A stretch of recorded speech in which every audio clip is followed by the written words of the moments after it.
বাড়ির বাইরে থাকার কারণে আসর মাগরিব কাজা হয়ে যায়, এখন এশার ওয়াক্ত হয়ে গেলে কোনটা আগে আদায় করব?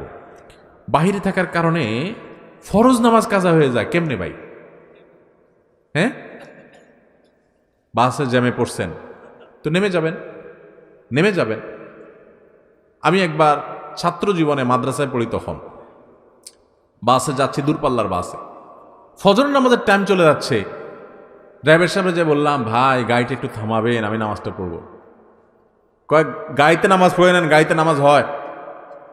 আমি কই ভাই উজু করা লাগবে না, নাইট কোর্স, রাতভর গাড়িতে ছিলাম, সকালে ফজর পড়বো, উজু করবো না, ঘুমাইছি গাড়িতে।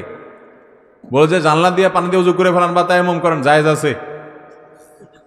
চিন্তা করলাম কত বড় মুফতি, সুবহানাল্লাহ, এমন কোনো মাসালা নাই যেটার উত্তর তার কাছে নাই।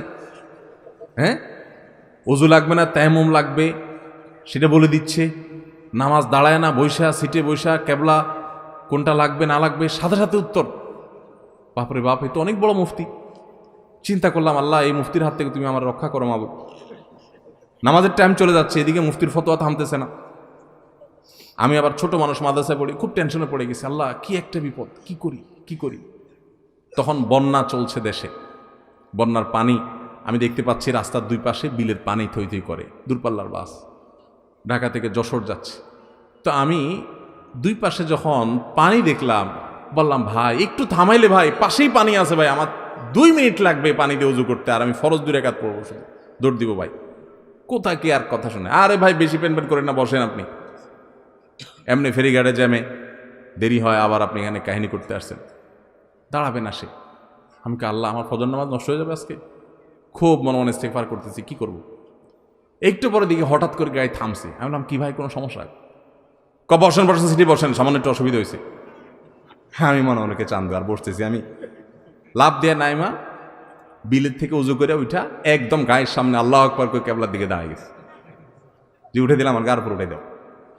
আলহামদুলিল্লাহ আমি নামাজ কালাম করে সুন্দর করে সিটে যা বসছি, দেখি তার গাড়ি এখনো ঠিক হয় নাই। বললাম মুফতি সাহেব গাড়ি ঠিক হয়েছে? না হুজুর, এই তো আর একটু বাকি। আমি তো আর 1 ঘন্টা বাকি হইলে আর দুঃখ নাই, আমার নামাজ হয়ে গেছে আলহামদুলিল্লাহ। বহু মানুষ আছে আমি দেখছি, নামাজি মানুষ গাড়িতে সফরে গেলে নামাজ পড়ে না, মানে সাহস করে বলে না। অনেক নামাজি মানুষ আছে। আপনার উঠার সময় হিসাব করা উচিত, ড্রাইভারের সাথে চুক্তি করা উচিত, ভাই আমি তোমার গাড়িতে উঠবো, যাবো, আমাকে কিন্তু নামাজের ছুটি দিতে হবে, নামাজের সুযোগ দিতে হবে। এবং অনেকে আছে দেখি ট্রেনে নামাজ পড়ে না, বিমানে নামাজ পড়ে না। আরে বিমানে আমি জেদ্দা থেকে আসতেছি, ওমরার যাত্রী, হজের যাত্রী, হজের সফরও দেখছি, ওমরার সফরও দেখছি, যে সব টাক মাথা, মানে সব ওমরা করে আসতেছে। তো সব চুলচাচা মানুষ ওমরা করে আসতেছে, মাশাআল্লাহ, নামাজের রক্ত চলে যাচ্ছে, দেখি সব দিব্যি ঘুমাইতেছে। কিছু কিছু চাচা আছে দেখি যে পান খাইতেছে বিমানের ভিতরে, নামাজের টাইম চলে যাচ্ছে। বললাম চাচা নামাজ পড়ছেন? কয় না তো বাবা। তো নামাজ পড়েন নাই, টাইম চলে যাচ্ছে তো, পান খাইতেছেন। কয় বিমানের নামাজ পড়বো কেমনে? বিমানের পান নিয়ে আসছেন, বিমানে পান পাওয়া যায় না, বিমানের অন্যান্য খানা দিল, পানটা আপনাকে দিবে না, এটা বুঝেন, এটা মাথায় আছে, সেজন্য পান সাথে নিয়ে আসছেন। তো বিমানে যদি উজু করতে না পারেন, বুড়া মানুষ, তাই মাটি আনেন নাই কেন? নামাজের গুরুত্ব বুঝে না। ভাইরা আমার, নামাজ কি জানেন? ওমর ফারুক রাদিয়াল্লাহু তাআলা আনহু ফজরের নামাজে ছিলেন। ফিরোজ আল-লুন নামক অগ্নিপূজক যখন খঞ্জর দিয়ে তার পেটে আঘাত করেছেন, নাড়ি বুড়ি বের হয়ে গেছে, কিন্তু প্রাণ তখনও বের হয় নাই। উনি তো লুটায় পড়ে গেছেন। ওনাকে নিয়ে যাওয়া হলো। যখন নিয়ে যাওয়া হয়েছে, উনি নামাজের ইমামতি করতেছিলেন ওই অবস্থা। যখন তাকে নিয়ে যাওয়া হলো, ওমর ফারুক রাদিয়াল্লাহু তাআলা আনহু মানে সেন্সলেস, তো হঠাৎ সেন্স আসলে উনি মাথাটা উঁচু করছেন। ওনার ছেলে মেয়েরা, পরিবারের লোকেরা সবাই দৌড়ে আসছে, মনে করছে শরীর থেকে এত রক্তক্ষরণ হয়েছে, প্রাণ বের হয়ে যাবে যে কোনো মুহূর্তে, হয়তো একটু পানি চায় শেষ মুহূর্তে। মানুষের গলা শুকায় যায় এই টাইমে, যে রক্ত সব বের হয়ে যাচ্ছে, কষ্টের চলে হয়তো পানি টানি চাইবে, বা কোনো ওসিয়ত করবে মরার সময় বাচ্চাদেরকে। যখন মাথা উঁচু করছেন, কাছে যখন পরিবারের লোকরা আসছে, তখন বলছে যে ফজরের নামাজটা তো বাকি আছে। যে মানুষগুলো জামাতে নামাজ পড়ছিল তাদের নামাজের কি হচ্ছে আর আমার নামাজের কি হচ্ছে, নামাজ নিয়ে চিন্তা এবং প্রশ্ন, রূহ বের হয়ে যাচ্ছে। তখন আমাদের প্রিয় নবী সাল্লাল্লাহু আলাইহি ওয়াসাল্লাম জীবনের শেষ ওসিয়ত, শেষ উপদেশ, আসসালাহ আসসালাহ ওয়া মা মালাকাত আইমানুকুম। ও দুনিয়ার মানুষ, নামাজ নামাজ খেয়াল রাখিও। কিয়ামতের ময়দানে দেখবেন প্রথম হিসাব আল্লাহ তাআলা নেবেন, আমলের মধ্যে প্রথম হিসাব নেবেন, নামাজের হিসাব আগে দাও। নামাজের হিসাব যা ঠিকঠাক হয়ে গেছে, ভেজাল পাওয়া যায় নাই, অন্য সবগুলো আল্লাহ তাআলা সহজ করে দিবেন। এই জন্য ভাইয়ের আমার, কোনো অজুহাতে গাড়ির জ্যামে পড়ছেন, এটা করছেন সেটা করছেন, এই অজুহাতে নামাজ দেরি করবেন, এই সুযোগ আপনি প্রয়োজনে গাড়ি ছেড়ে দিবেন। হ্যাঁ, কোথাও যদি এরকম হয় যে এই মুহূর্তে এই জায়গায় গাড়ি ছাড়লে আপনি বিপদে পড়তে পারেন, তাহলে সেটা ভিন্ন কথা। কিন্তু ওইরকম কেস সাধারণত আমাদের দেশে এরকম জায়গা নাই, খুব কম। আপনি চাইলে নামাজ পড়তে পারেন। অতএব কোনো ওয়াজিবে নামাজ কাজা করা যাবে। আল্লাহ তাআলা আমাদের সবাইকে তৌফিক দান করুন।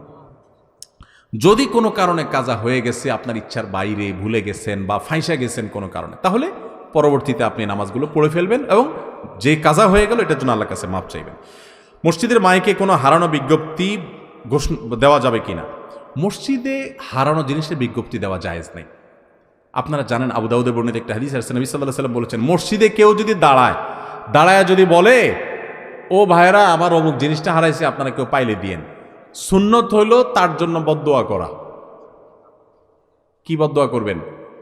লা রাদ্দাল্লাহু আলাইক, আল্লাহ তাআলা তোমার জিনিসটা তোমার ফেরত না দেখ।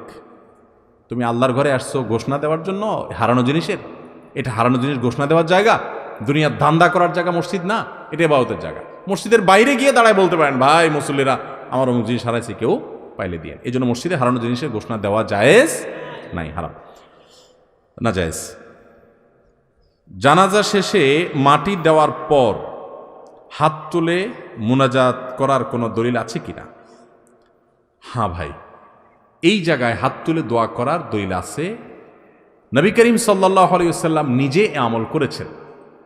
জানাজা শেষে যখন মৃত ব্যক্তিকে দাফন করবেন, জানাজার নামাজের পরে হাত তুলে দোয়া করা না, জানাজার নামাজটাই তো দোয়া, এরপর আবার কিসে হাত তুলে দোয়া? এরপর কবরে নিয়ে মুর্দাকে দাফন করছেন, দাফন শেষ। এবার যারা দাফন কাজে শরীক হয়েছেন সবাই কেবলামুখী হয়ে আল্লাহর কাছে প্রত্যেকে যার যার মতো, প্রত্যেকে আলাদা আলাদা করে যার যার মতো আল্লাহর কাছে দোয়া করবেন মুর্দার জন্য। কি দোয়া করবেন? নবী সাল্লাল্লাহু আলাইহি ওয়াসাল্লাম বলেছেন, সালু লি আখিকুমুত তাসবীত, ইস্তাগফিরু লি আখিকুম ওয়াসালু লাহুত তাসবীত, আও কামা ওয়ারাদ ফিল হাদিস। অর্থাৎ তোমাদের ভাই যার দাফন করলা, এখন তার জন্য আল্লাহর কাছে দোয়া করো, আল্লাহ যেন তাকে মাফ করে দেয়। আরেকটা দোয়া হলো, আল্লাহ যেন তাকে ইমানের উপরে, এখন মুনকার নাকির যে প্রশ্ন করবে এটার উপর যেন অটল অবিচল রাখে। দুনিয়াতে সে ইমানদার ছিল, এখনো সেই ইমানের উপরে যেন টিকে থাকে, সে যেন বিচলিত হয়ে না যায়। এই জন্য আল্লাহর কাছে দোয়া করে, এই জন্য দোয়া করতে হয়। বাংলায় আপনি দোয়া করতে পারেন, আল্লাহ আপনি অমুককে যার কবর আমি দিলাম মাত্র দাফন করলাম, আল্লাহ তাকে মাফ করে দেন। আর তিনি দুনিয়াতে যেরকম ইমানদার ছিলেন, এখন মুনকার নাকির প্রশ্নের জবাবেও আপনি তাকে ইমানের উপরে টিকে থাকার তৌফিক দান করবেন। এই দোয়া হাত তুলে করাও নবী সাল্লাল্লাহু আলাইহি ওয়াসাল্লাম দ্বারা সাবিত এবং প্রমাণিত, কেবলামুখী হয়ে। এই জন্য এটা সুন্নাত এবং এটা করবেন। আমরা অনেকে জানাজা পড়ার ফজিলত জানি, দাফন করার ফজিলত জানি না। আপনি জানেন জানাজা পড়লে যেই পরিমাণ সওয়াব হয়, জানাজার পর মুর্দার লাশের পেছনে পেছনে যায়া কবরস্থানে দাফন হওয়া পর্যন্ত